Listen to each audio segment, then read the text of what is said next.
Salut à tous et bienvenue sur ma chaîne Fan de recettes.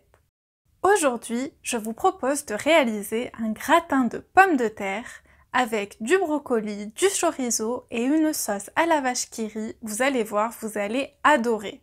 C'est parti pour la liste des ingrédients. Il vous faudra un brocoli, 4 pommes de terre, 40 centilitres de crème liquide, 4 vaches qui rit, 20 g de gruyère râpée, 130 g de chorizo, une gousse d'ail, une pincée de noix de muscade, 2 pincées de sel, une pincée de mélange italien et une pincée de cannelle. Tout d'abord, j'épluche les pommes de terre. Je les rince et je les sèche bien. Puis je viens faire de fines rondelles de pommes de terre à l'aide de ma mandoline.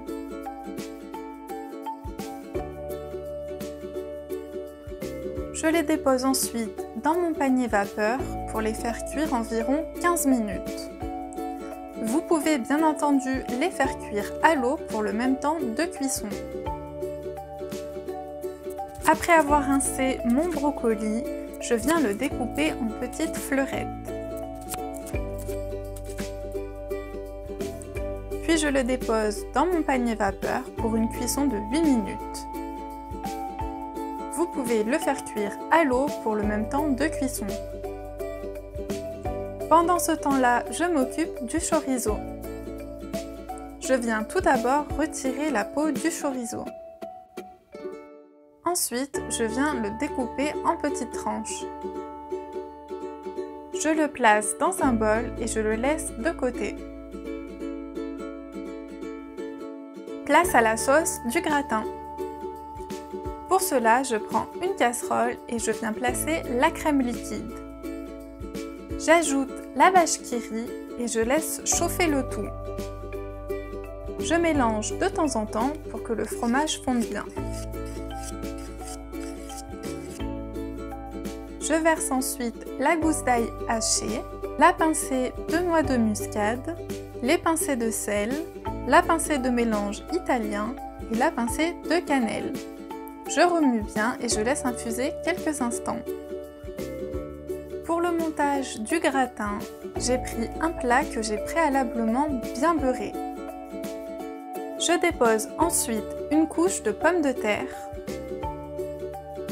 puis je dépose des fleurettes de brocoli. Je dépose sur le dessus quelques tranches de chorizo et je viens verser un peu de sauce. Je répète cette opération jusqu'à épuisement.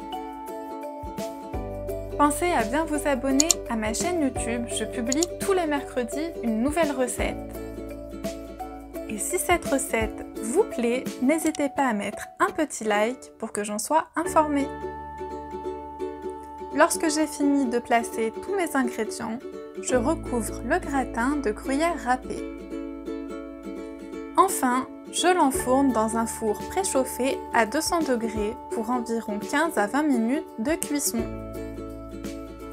Et voilà, la recette est terminée. J'espère qu'elle vous a plu et je vous dis à mercredi pour une nouvelle recette.